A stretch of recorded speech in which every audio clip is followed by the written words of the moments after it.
বিসমিল্লাহির রহমানির রহিম। দ্বাদশ শ্রেণীর শিক্ষার্থীবৃন্দ, আসসালামু আলাইকুম। আশা রাখি সবাই ভালো আছো। তো ভোরের শীতের সকাল, ঘুম থেকে উঠতে ইচ্ছে করে না, তারপরেও বই নিয়ে বসতে হবে। আমিও চলে এসেছি তোমাদের ক্লাস নেওয়ার জন্য। স্যার আমাদের ক্লাসের ব্যবস্থা করে দিয়েছেন, কলেজে আসতে হয় না, বাসায় বসেই লেখাপড়া চলতেছে। যাক, স্যারকে আমাদের ধন্যবাদ। আচ্ছা, তো আমরা আজকে ক্লাস শুরু করে দিই। হ্যাঁ, কি বলো?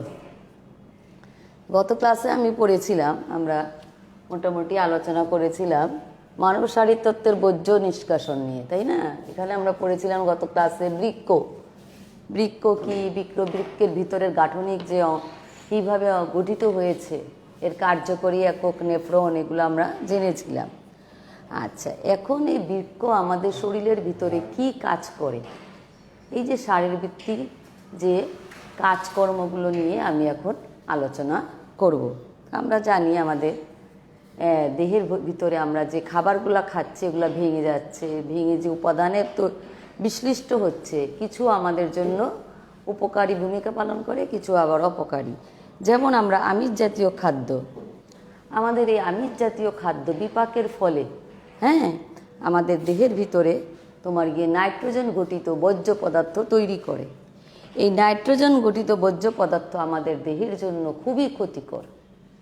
আর এই ক্ষতিকর যত তাড়াতাড়ি আমাদের দেহ থেকে যত তাড়াতাড়ি আমরা বের করে দিতে পারে দেহ, ততই দেহের জন্য ভালো। আর নয়তো দেহের মধ্যে বিষক্রিয়া ছড়াবে, দেহর ওর বিভিন্ন কাজকর্মে ব্যাঘাত ঘটবে, মানব দেহ কী হয়ে যাবে, অসুস্থ হয়ে পড়বে। এখন এই বর্জ্য নাইট্রোজেন ঘটিত বর্জ্য পদার্থগুলো কি কি আমাকে আগে জানতে হবে। যে বর্জ্য পদার্থগুলো হচ্ছে আমার, এক নম্বরে হচ্ছে আমার ইউরিয়া, 2 নম্বরে ইউরিক অ্যাসিড, অ্যামোনিয়া,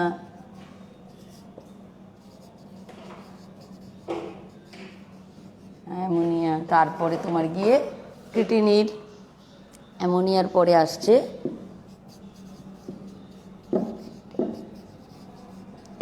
ইত্যাদি। এর কয়েকটি নাম আমি লিখলাম, যে এগুলো হচ্ছে আমার নাইট্রোজেন গঠিত বর্জ্য পদার্থ। এখন এই বর্জ্য পদার্থের মধ্যে সবচেয়ে বেশি উৎপন্ন হয় তোমার গিয়ে ইউরিয়া। তাহলে এই ইউরিয়াই সবচেয়ে বেশি উৎপন্ন হচ্ছে, 1 নম্বরটা। আচ্ছা, এই ইউরিয়া দেহের মধ্যে বেশিক্ষণ জমা থাকলে দেহের বিভিন্ন অংশের কার্যকারিতা নষ্ট হয়ে যায়, দেহ বিষক্রিয়া ছড়াবে। এই ইউরিয়াটা আমাদের দেহ থেকে কিভাবে বের হচ্ছে তোমার গিয়ে মূত্রের মাধ্যমে, অর্থাৎ দেহমূত্রের সৃষ্টি হয়, এর মাধ্যমে ইউরিয়াটা বের হয়ে যাচ্ছে, মূত্র সৃষ্টি হয়ে। আচ্ছা, এখন এই যে এই ইউরিয়াটা কোথায় তৈরি হয়? এই ইউরিয়াটা তৈরি হয় কিন্তু আমার যকৃতের মধ্যে, অর্থাৎ যকৃতে ইউরিয়া উৎপন্ন হয়। আচ্ছা, এই যে বললাম যে ইউরিয়া যকৃতে উৎপন্ন হয়, এই যকৃত থেকে রক্তনালীর মাধ্যমে তোমার গিয়ে কোথায় চলে আসে? এই যে দেখতে পাচ্ছ তোমার গিয়ে আমাদের এই বৃক্কীয় ধমনী, অর্থাৎ এখান থেকে রক্তের মাধ্যমে বাহিত হয়ে তোমার গিয়ে এই যে এই কিডনির মধ্যে চলে আসে। এই কিডনির মধ্যে চলে এসে রক্ত এখানে তোমার গিয়ে পরিশুদ্ধ হয়। তারপরে তোমার গিয়ে আমাদের এর মধ্যেই তোমার কি হবে, মূত্র তৈরি হয়। মূত্র তৈরি হয়ে ইউরোটার দিয়ে মূত্রথলিতে আসে। এরপর তোমার গিয়ে মূত্র আমার রেচন যে ইয়েটা ছিদ্র থাকে, এটার থেকে আমাদের তোমার গিয়ে মূত্রটা বের হয়ে চলে আসে। আচ্ছা, এখন আমরা তাহলে দেখলাম এখানে কি কি উৎপন্ন হচ্ছে। এখানে উৎপন্ন হচ্ছে যকৃতে ইউরিয়া, আর উৎপন্ন হচ্ছে বৃক্কের মধ্যে তৈরি হচ্ছে তোমার গিয়ে মূত্র। তাহলে রেচনের শারীরবৃত্তকে আমি 2টি ভাগে ভাগ করতে পারি। 2টি ভাগে হচ্ছে, প্রথমটা হচ্ছে নাইট্রোজেন গঠিত তোমার গিয়ে বর্জ্য উৎপাদন, আর 2 নম্বরটা হচ্ছে মূত্র সৃষ্টি। তাহলে সবার ক্লিয়ার হয়েছে? এই রেচনের শারীরবৃত্তকে আমি 2টি ভাগে ভাগ করেছি, নাইট্রোজেন জাত বর্জ্য উৎপাদন আর মূত্র সৃষ্টি। আচ্ছা, এখন এই নাইট্রোজেন জাত বর্জ্য উৎপাদন তোমার গিয়ে এইগুলোর মধ্যে তোমার গিয়ে আমি যে কয়েকটি পদার্থ লিখেছি তোমার গিয়ে ইউরিয়া, ইউরিক অ্যাসিড আর হচ্ছে আমার ক্রিটিনিন। এই ইউরিয়া, ইউরিক অ্যাসিড আমি তোমার গিয়ে এই তিনটা জিনিস রেখে রাখলাম বোর্ডে। এই তিনটা হচ্ছে, এগুলো হচ্ছে আমার বর্জ্য। এই বর্জ্য মধ্যে তোমার ইউরিয়াটা উৎপন্ন। ইউরিয়াটা আসলে কি? ইউরিয়াটা হচ্ছে আমাদের অ্যামাইনো অ্যাসিড। এই অ্যামাইনো অ্যাসিড থেকে ইউরিয়াটা উৎপন্ন হচ্ছে। আচ্ছা, এটি হচ্ছে তোমার গিয়ে বেশিরভাগই উৎপন্ন হয় তোমার গিয়ে যকৃতের মধ্যে, আর সামান্য উৎপন্ন হয় তোমার গিয়ে মস্তিষ্কে আর গিয়ে বৃক্কের মধ্যে। তো তোমরা ডিঅ্যামাইনেজ এনজাইমের নাম তোমরা পরিপাকের অধ্যায়ে পড়ে এসেছো। ডিঅ্যামাইনেজ এনজাইমের সহায়তায় অ্যামিনো অ্যাসিডের ডিঅ্যামিনেশন প্রক্রিয়া অর্নিথিন চক্র, আমি নামটা লিখছি, তোমরা খাতায় লিখে নাও, অর্নিথিন চক্র। এই অর্নিথিন চক্রের তোমার গিয়ে মাধ্যমে তোমার গিয়ে কি তৈরি হচ্ছে? ইউরিয়া তৈরি হচ্ছে। অর্থাৎ অ্যামাইনো অ্যাসিড থেকে তোমার গিয়ে ইউরিয়া তৈরি হচ্ছে। কোথায় হচ্ছে? যকৃতে উৎপন্ন হচ্ছে এবং রক্তের স্রোতের মাধ্যমে অর্থাৎ রক্ত সংবহন তন্ত্রের মাধ্যমে এই ইউরিয়া চলে যাচ্ছে কোথায়? যকৃৎ থেকে কোথায় যাচ্ছে? বৃক্কের মধ্যে চলে যাচ্ছে। অর্থাৎ রক্তস্রোতে বাহিত হয়ে বৃক্কে চলে আসছে ইউরিয়াটা। এই গেল 1 নাম্বার। অর্থাৎ নাইট্রোজেন গঠিত বর্জ্যের মধ্যে প্রধান হচ্ছে আমার গিয়ে বেশিরভাগ হচ্ছে ইউরিয়া। 2 নাম্বার হচ্ছে আমার ইউরিক অ্যাসিড। এই ইউরিক অ্যাসিডটা মানব দেহে উৎপন্ন হচ্ছে পিউরিন বিপাকের ফলে। পিউরিনের শেষ পরিণতি হচ্ছে তোমার গিয়ে এই ইউরিয়া উৎপাদন। এই বিপাকের ফলে এখন এটা হচ্ছে আমার দেহের ভিতরে অথবা গৃহীত যে আমরা খাদ্যটা নিচ্ছি, এই গৃহীত খাদ্য এই 2 ধরনের তোমার গিয়ে পিউরিন জাতীয় পদার্থ থেকে ইউরিক অ্যাসিড উৎপন্ন হয়। 3 নম্বর আমি দিচ্ছি ক্রিটিনিন। ক্রিটিনিনটা তৈরি হচ্ছে তোমার গিয়ে তোমার যে টিস্যুর মধ্যে আমাদের যে টিস্যু প্রোটিন, এই টিস্যু প্রোটিনটা ভেঙে গিয়ে এটি একটি জটিল নাইট্রোজেন জাত তোমার গিয়ে বর্জ্য পদার্থ, এই পদার্থটি উৎপন্ন হয়। তাহলে নাইট্রোজেন বর্জ্য পদার্থগুলো হচ্ছে 1 নম্বরে আমি ইউরিয়া, ইউরিক অ্যাসিড ও ক্রিটিনিন লিখলাম। আরও আছে, আমরা এই 3টাই আমরা মূলত প্রধান বলে থাকি। আচ্ছা, এরপর তোমার গিয়ে 2 নম্বরে আসছে আমার মূত্র সৃষ্টি। অর্থাৎ রেচনের প্রথমটা হচ্ছে নাইট্রোজেন জাত বর্জ্য উৎপাদন, 2 নম্বর হচ্ছে মূত্র সৃষ্টি। মূত্র সৃষ্টির 3টি ধাপ রয়েছে। 1 নম্বর ধাপ হচ্ছে অতি পরিস্রাবণ, 2 নম্বর হচ্ছে নির্বাচনমূলক পূর্ণ শোষণ, 3 নম্বর হচ্ছে সক্রিয়করণ। প্রথমে আমি আলোচনা করব তোমাদের অতি পরিস্রাবণ। অতি পরিস্রাবণ কিভাবে হচ্ছে? আচ্ছা, এই যে মূত্র সৃষ্টি, এই মূত্র সৃষ্টি হয় প্রধানত আমাদের কি থেকে? রক্তরস থেকেই সৃষ্টি হচ্ছে। আচ্ছা, এই রক্তরস, কিন্তু রক্তরস ও মূত্রের মধ্যে পার্থক্য রয়েছে। হ্যাঁ, এটা তো আমরা সবাই বুঝি। আচ্ছা, এই রক্তরসের মধ্যে তোমার গিয়ে যে কি থাকে? বিভিন্ন ধরনের রক্তকণিকা থাকে, আর থাকে প্রোটিন, তারপরে থাকে তোমার বিভিন্ন পানি থাকে, গ্লুকোজ থাকে, বিভিন্ন আয়ন, লবণের আয়নগুলা দ্রবীভূত অবস্থায় থাকে। তো বলছে যে অতি পরিস্রাবণ প্রক্রিয়ায় তোমার গিয়ে এই যে 3টি ধাপের কথা বলেছে, এই ধাপ 3টি যিনি তোমার গিয়ে মতামত দিয়েছেন, তার হচ্ছে নামটা আমরা জেনে নেই। তার নাম হচ্ছে বিজ্ঞানী কুশনী। অতি পরিস্রাবণ প্রক্রিয়া কি হয়? অতি পরিস্রাবণ প্রক্রিয়ায় বৃক্কের যে রেনাল ক্যাপসুল, আমরা তো এখানে একটা বৃক্ক দেখতে পাচ্ছি, এই যে রেনাল ক্যাপসুল, হ্যাঁ, এই বৃক্কের রেনাল ক্যাপসুল থেকে তোমার গিয়ে তোমার রেনাল ক্যাপসুল অতি পরিস্রাবক রূপে কাজ করে, ছাঁকনির কাজ করে থাকে। এখানে তোমার গিয়ে এই রেনাল ক্যাপসুলের কাছাকাছি থাকে তোমার গিয়ে গ্লোমেরুলাস। হ্যাঁ, কাছাকাছি থাকে, এই গ্লোমেরুলাসের কাছাকাছি থাকে। এবং এই গ্লোমেরুলাস কি করে? যখন এখানে বৃক্ক থেকে, এই যে বৃক্ক থেকে এই তোমার গিয়ে চলে আসছে এই এফারেন্ট ধমনী দিয়ে, তোমার গিয়ে বৃক্ক ধমনী দিয়ে তোমার এফারেন্ট ধমনিকার মাধ্যমে যখন গ্লোমেরুলাসে চলে আসে, হ্যাঁ, রক্ত, ইউরিয়া সহ রক্তটা চলে আসে, তারপর তোমার এখানে কি হচ্ছে, গ্লোমেরুলাসের মধ্যে, গ্লোমেরুলাসের কাছে অবস্থান, গ্লোমেরুলাসের কাছে যখন আসে রক্ত, তখন রক্তের একটা হাইড্রোস্ট্যাটিক চাপ থাকে।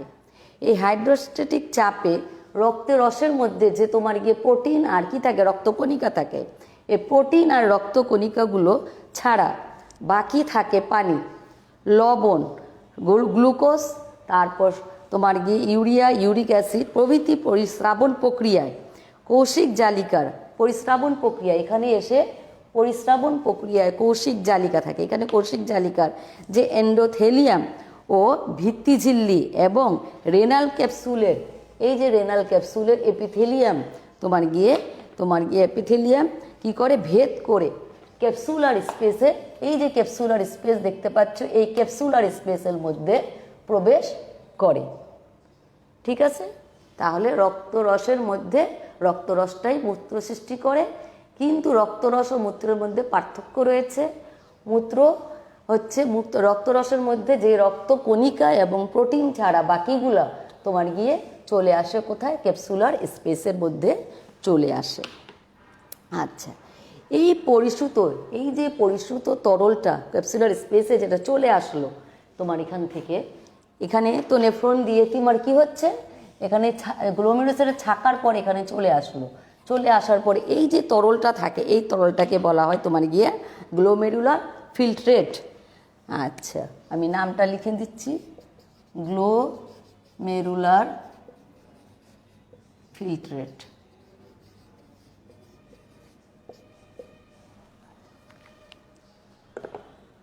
আচ্ছা,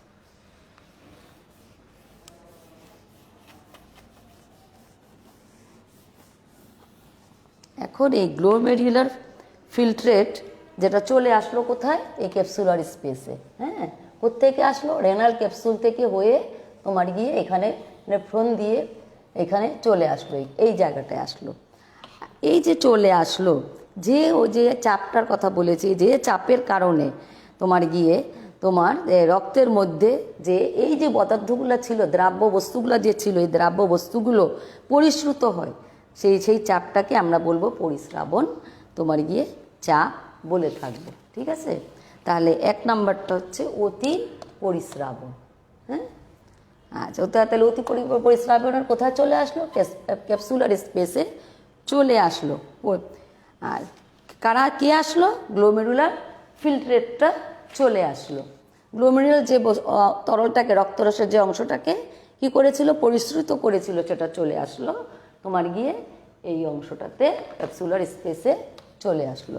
এখন আমার এখানে যে পদার্থগুলো ছিল রক্তরসের মধ্যে, তো অন্যান্য পদার্থগুলো ছিল, কি কি ছিল, পানি ছিল, তারপর তোমার গিয়ে ইউরিয়া ছিল, ইউরিক অ্যাসিড ছিল, বিভিন্ন পদার্থ ছিল তোমার গিয়ে। এখন এই যে গ্লোমেরুলার ফিল্ট্রেট নেফ্রনের ভিতর দিয়ে প্রবাহিত হওয়ার সময় বিভিন্ন দ্রব্য তোমার গিয়ে, নেফ্রনের যে প্রাচীর, এই যে নেফ্রন এখান থেকে নিয়ে এইটুকু, এই পুরোটাই হচ্ছে আমার নেফ্রন। এই নেফ্রনের যে প্রাচীরগুলো আছে, এই প্রাচীরের মধ্যে এই যে তোমার কি গ্লোমেরুলার ফিল্ট্রেটের মধ্যে যে সমস্ত পদার্থ ছিল, এগুলো কি হচ্ছে, কৌশিক জালিকার তোমার গিয়ে তোমার শোষিত হয়ে, নেফ্রনের প্রাচীরের কোষে শোষিত হয়ে কৌশিক জালিকার প্রবেশের যে প্রক্রিয়া, কৌশিক জালিকা প্রবেশের যে প্রক্রিয়া, সেই প্রক্রিয়াটাকে কি আমরা বলবো নির্বাচনমূলক পুনঃশোষণ প্রক্রিয়া। ঠিক আছে, অর্থাৎ গ্লোমেরুলার ফিল্ট্রেট থেকে তোমার গিয়ে চলে আসছে নির্বাচনমূলক পুনঃশোষণ প্রক্রিয়া। আচ্ছা, এখানে আমার ওই যে নেফ্রনের মধ্যে কি ছিল, প্রক্সিমাল পেঁচানো নালিকা ছিল, তারপর ছিল হেনলির লুপ ছিল, তারপর ডিস্টাল পেঁচানো নালিকা ছিল, আর ছিল কি সংগ্রাহী নালিকা। এই 4টা ছিল তোমার গিয়ে রেনাল টিউবুলস, অর্থাৎ রেনাল নালিকাকে আমরা 4টি ভাগে ভাগ করেছিলাম। এখন এই প্রক্সিমাল টিউবুলস বা প্রক্সিমাল পেঁচানো নালিকার আর কোষেই তোমার গিয়ে অধিকাংশ পুনঃশোষণ সংগঠিত হয়ে থাকে। যতগুলো পদার্থ থাকে রক্তরসের ভিতরে, এর বেশিরভাগই তোমার গিয়ে পুনঃশোষণ হয় প্রক্সিমাল পেঁচানো নালিকায়। আচ্ছা, এই প্রক্রিয়ায় যে ফিল্ট্রেটটা ছিল, এই ফিল্ট্রেট থেকে প্রচুর পরিমাণে সোডিয়াম, যতগুলো গ্লুকোজ ছিল সমস্ত গ্লুকোজ 65% পানি, 50% তোমার গিয়ে ইউরিয়া, অর্থাৎ এখানে 50% ইউরিয়া আর 65% তোমার গিয়ে পানি। এই আর আরও রয়েছে যে সমস্ত পদার্থের কথা বলেছি, শর্করা সবগুলোই, অর্থাৎ যতগুলো গ্লুকোজ ছিল, শর্করা ভেঙে যতগুলো গ্লুকোজ আসছিল রক্তের মধ্যে সবগুলো গ্লুকোজ, এর সবই তোমার গিয়ে ভিটামিন এবং তোমার অ্যামিনো অ্যাসিড এবং ক্লোরাইড আয়ন এইখানে শোষিত হয়। আর তার শোষিতটা হচ্ছে কোথায়? আমার গিয়ে প্রক্সিমাল পেঁচানো নালিকা, প্রক্সিমাল পেঁচানো নালিকায়। অর্থাৎ গ্লোমেরুলার ফিল্ট্রেটের তোমার গিয়ে ফিল্ট্রেটের বেশিরভাগই তোমার গিয়ে পূর্ণ শোষণ হচ্ছে কোথায়? প্রক্সিমাল পেঁচানো নালিকায়। এখানে তোমার গিয়ে 50% ইউরিয়া থাকে, 65% পানি থাকে, গ্লুকোজ যতগুলো থাকে সবগুলোই। আচ্ছা, আর থাকে কিছু ভিটামিন ও অ্যামাইনো অ্যাসিড এবং ক্লোরাইড আয়ন। তাহলে ক্লিয়ার হয়েছে এটুক? আচ্ছা, এরপর চলো আমরা যাই আমাদের যে মানব দেহের মধ্যে প্রতি মিনিটে তোমার গিয়ে 125, আমাদের দেহের ভিতরে 125 ঘন তোমার গিয়ে সেন্টিমিটার, ঘন সেন্টিমিটার তোমার গিয়ে ফিল্ট্রেট, গ্লোমেরুলার ফিল্ট্রেট কি হচ্ছে? উৎপন্ন হচ্ছে প্রতি মিনিটে। মানব দেহে প্রতি মিনিটে 125 ঘন সেন্টিমিটার তোমার গিয়ে ফিল্ট্রেট উৎপন্ন হয়। তাহলে এই 125-এর মধ্যে 124 ঘন সেন্টিমিটার তোমার গিয়ে আবার কি হয়ে যাচ্ছে? পূর্ণ শোষণ হয়ে যাচ্ছে। অর্থাৎ যেটুকু ছিল গ্লোমেরুলাস ফিল্ট্রেটের মধ্যে যা যা ছিল সবই আবার ফিল্ট্রেট হয়ে গেল। ফিল্ট্রেটটা হয়ে গেল কোথায়? এই যে পূর্ণ শোষণ, 1 নাম্বারটা দেখো এখানে তোমার গিয়ে ফিল্ট্রেশন হয়ে গেল গ্লোমেরুলাসে। তারপর এই ফিল্ট্রেটগুলো যখন এখানে আসছে, যে 2 নাম্বারে দেখো পূর্ণ শোষণ, এই পূর্ণ আশেপাশের যে কোষগুলো এরা পূর্ণ শোষণ করে ফেললো। ঠিক আছে, এই 2 নাম্বার পূর্ণ শোষণ। তারপর আসছে তোমার গিয়ে ক্ষরণ, 3 নাম্বারটা হচ্ছে আমার সক্রিয় ক্ষরণ। আচ্ছা, তো এখন তো পূর্ণ শোষণ তোমার 125-এর মধ্যে 124 ঘন সেন্টিমিটার তোমার গিয়ে যে ফিল্ট্রেট ছিল সেটা পূর্ণ শোষণ হয়ে গেল। এর মধ্যে 80% পূর্ণ শোষিতই হয় প্রক্সিমাল পেঁচানো নালিকায়। তাহলে বাকি যেটুকু থাকে সেগুলো হচ্ছে কোথায়? হেনলির লুপ, ডিস্টাল পেঁচানো নালিকায় এবং সংগ্রাহী নালিকায়। আর বাকি যে 3টা থাকে রেনাল নালিকায়, আর 4টার মধ্যে 80% হচ্ছে প্রক্সিমাল পেঁচানো নালিকার। আর বাকি যে 20% থাকে সেটা হচ্ছে হেনলির লুপ তোমার গিয়ে আর ডিস্টাল পেঁচানো নালিকায় এবং সংগ্রাহী নালিকার মধ্যে। তাহলে ক্লিয়ার হয়ে গেল আমাদের নির্বাচনমূলক তোমার গিয়ে পূর্ণ শোষণ প্রক্রিয়া। এরপর আমার আসছে তোমার সক্রিয় ক্ষরণ। কি সক্রিয় ক্ষরণটা হচ্ছে প্রক্সিমাল পেঁচানো নালিকা, প্রক্সিমাল পেঁচানো নালিকার যে কৌশিক জালিকা থেকে প্রক্সিমাল পেঁচানো নালিকা থেকে তোমার গিয়ে এই যে প্রক্সিমাল পেঁচানো নালিকা কিছু কৌশিক জালিকা থেকে কিছু অবাঞ্ছিত বস্তু কি হচ্ছে? ক্ষরণ হচ্ছে। এই অবাঞ্ছিত বস্তুগুলোই ছিল, আমি ক্রিটিনিনের কথা বলেছি, এই ক্রিটিনিন তোমার গিয়ে এই এবং সামান্য ইউরিয়া। আমরা কিন্তু ফার্স্টটাই বলেছিলাম ইউরিয়া বেশিরভাগ উৎপন্ন হচ্ছে কোথায়? ইউরিয়া উৎপন্ন হয় কিন্তু বৃক্কের মধ্যে, আর বাকি বলছিলাম সামান্য একটু মস্তিষ্কে এবং তোমার গিয়ে আর কোথায় উৎপন্ন হয়? কিডনিতে উৎপন্ন হয়। তো এই যে সামান্য একটুখানি ক্রিটিন ও সামান্য ইউরিয়া উৎপন্ন হয়, এটা ক্ষরণ হচ্ছে কোথায় ক্ষরণ হচ্ছে? ওই যে তোমার গিয়ে আমাদের নিকটবর্তী যে পেঁচানো নালিকা ছিল, অর্থাৎ প্রক্সিমাল পেঁচানো নালিকায় উৎপন্ন হয় কৌশিক জালিকা সামান্য। এই পদার্থগুলো নালিকার চারপাশের যে টিস্যু রস থাকে, নালিকার চারপাশে তো টিস্যু রস থাকে, এই টিস্যু রসের নালিকার ভিতরে এই তোমার গিয়ে থেকে শিশুরসের নালিকা থেকে তোমার চলে যাচ্ছে কোথায়, তোমার গিয়ে বাহিত হয়ে তোমার তোমার চলে আসছে কোথায়, তোমার ফিল্ট্রেটগুলো বাহিত হয়ে চলে আসছে তোমার কোথায় চলে আসছে, এই যে সংগ্রাহী নালিকা, এই সংগ্রাহী নালিকায় চলে আসছে। ঠিক আছে, তাহলে আমরা দেখতে পাচ্ছি আমাদের কিছু অবাঞ্ছিত বস্তু এখানে ক্ষরণ হচ্ছে। এই অবাঞ্ছিত বস্তুগুলো হচ্ছে আমার ক্রিটিনিন ও ইউরিয়াগুলো আমার এখানে কৌশিক নালিকা থেকে ওই ফিল্ট্রেটের সাথে মিশে চলে আসছে কোথায়, মূত্রের সাথে এই সংগ্রাহী নালিকায় চলে আসে। আচ্ছা, এখন এই যে তিনটা পদার্থ, তিনটি যে মূত্র সৃষ্টির তিনটা প্রক্রিয়ার পরে আমি চলে আসব তোমাদের যে এই যে মূত্রটা যে আমার বললাম যে এই যে সংগ্রাহী নালিকার মধ্যে চলে আসলো, এখান থেকে তোমার গিয়ে মূত্রথলিতে এসে জমা হয়। ডিস্টাল পেঁচানো নালিকায় হাইড্রোজেন, পটাশিয়াম, অ্যামোনিয়াম আয়ন ক্ষারিত হয়। আর এখানে অবাঞ্ছিত বস্তুর কিছু সক্রিয় ক্ষরণ সংগঠিত হয়। এখানেও কিছু অবাঞ্ছিত বস্তু অটোমেটিক্যালি ক্ষরণ হচ্ছে। এখন এই মূত্র মানব দেহের মধ্যে তোমার গিয়ে একজন মানুষ দৈনিক তোমার গিয়ে 1500 মিলিলিটার তোমার কি করে, মূত্র দেহ থেকে অপসারণ করে। আচ্ছা, তবে এই 1500 মিলিলিটার মূত্রের মধ্যে আবার কম বেশি হতে পারে। যদি তরল পদার্থ পানির পরিমাণ বেশি থাকে তাহলে মূত্রের পরিমাণ একটু বেড়ে যাবে, যদি ঘাম বেশি হয় তাহলে মূত্রের পরিমাণ কিছুটা কমে যাবে। তবে তোমার গিয়ে লবণ জাতীয় পদার্থ উপরও নির্ভর করে মূত্রের পরিমাণ। কিছু পদার্থ আছে যেমন চা, কফি, পানি, এই লবণ জাতীয় পদার্থ, এগুলো মূত্রেরকে কী করে, মাত্রাকে বাড়াতে বা কমাতে পারে। এছাড়াও তোমার গিয়ে যদি তোমার গিয়ে কারো ডায়াবেটিস থাকে অথবা মূত্রের কোনো তোমার গিয়ে প্রদাহ থাকে তাহলেও মূত্রের পরিমাণ কি হবে, কম বেশি হতে পারে। এই যে চা, কফি, এই সমস্ত পদার্থকে আমরা বলে থাকি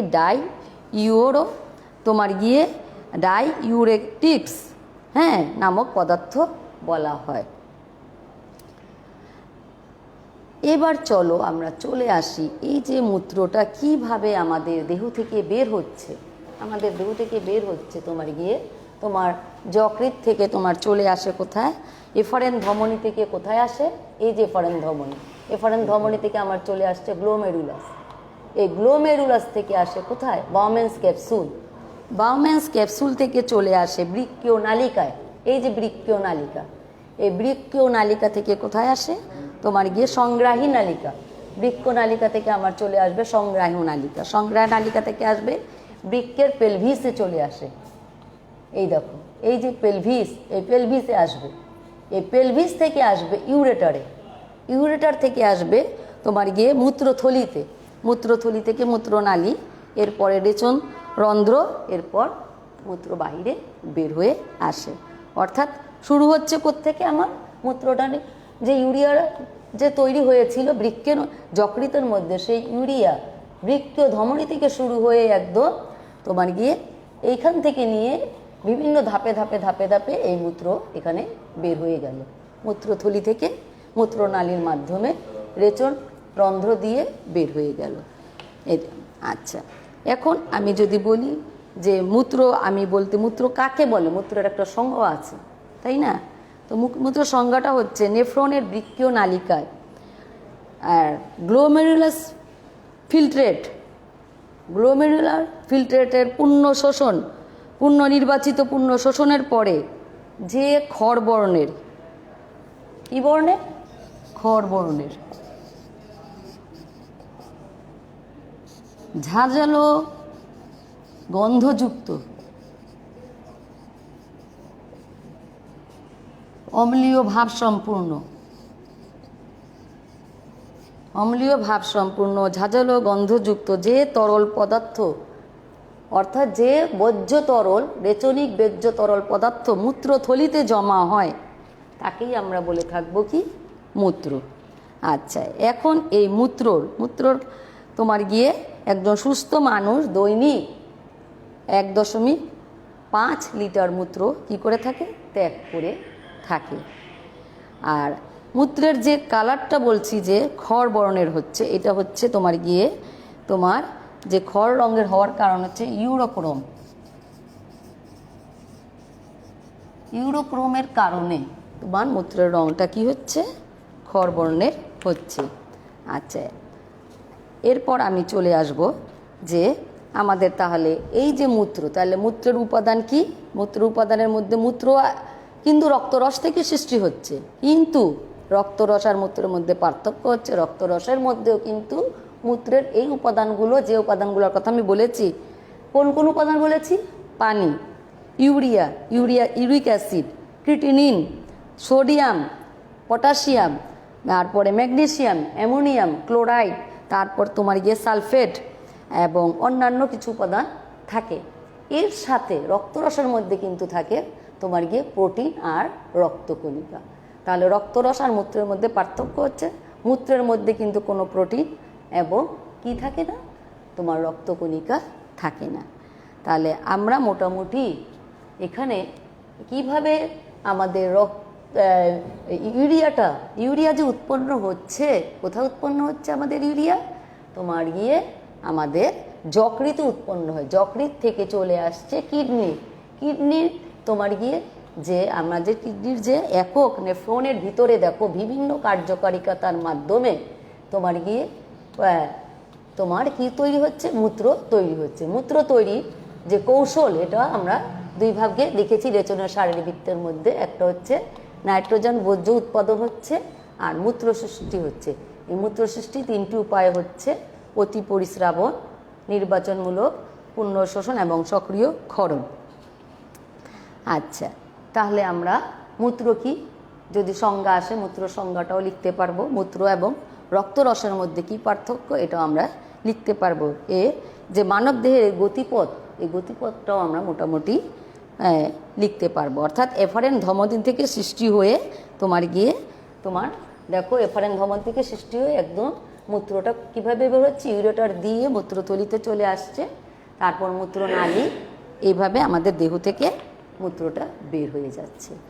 এখন এই যে মূত্র সৃষ্টি হলো, রেচন বলো, এই যে রেচন আমাদের যে নাইট্রোজেনজাত বর্জ্য পদার্থ বললাম, এই আমাদের জন্য অত্যন্ত ক্ষতিকর বর্জ্য পদার্থগুলো আমাদের দেহে থাকা মানে বিষক্রিয়ায় মারা যাওয়া, তাই না? এই বিষাক্ত পদার্থ যত তাড়াতাড়ি সম্ভব দেহ থেকে বের করে দাও। এই বের করে দেওয়ার প্রক্রিয়াটা মানব দেহে যে অঙ্গটি করে থাকে সেটা হচ্ছে আমার বৃক্ক। এই বৃক্কর ভূমিকা রেচনে অনেক গুরুত্বপূর্ণ।